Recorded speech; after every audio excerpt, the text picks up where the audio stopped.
Assalomu alaykum azizlar. Shu kunlarda ko'pchilikning qiziqishiga sabab bo'lgan gidroponika uslubida boshlanishiga yaxshi. ozuqa yetishtirish masalasida Necha kungacha? mana bu Necha kungacha? kichkinagina mo'jazgina xonada Yoyilgandan 6 kun bo'lishi kerak. qo'y boqish uchun yetishtirilayotgan mana yashil massa. E'tibor bersanglar mana bu demak Yaqinda yoyilgan. suvda yuvitilgandan keyin bir necha kun dimlab turib kasetaga yoyilgan bu ancha yetilib qolgani, bu undan bir kun keyin yoyilgani, bu pastda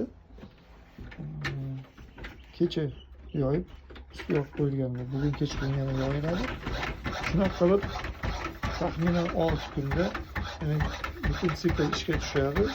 Ishga tushgandan keyin ketma-ket uzluksiz ozuqa yetishtirib turiladi.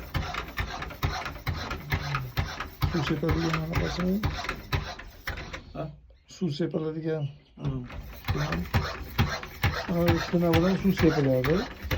O'sha sizlar so'ragan kaseta patnislar, yelim patnis.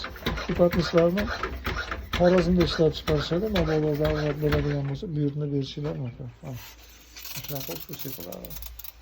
Juda ham ekonom variant, ortiqcha hech qanaqa xarajat qilinmagan. Boshlanishida o'sha ko'p xarajat qilmasdan turib, mana shu ishni yo'lga qo'yib olishni xohlovchi odamlar uchun ma'qul variant bo'ladi.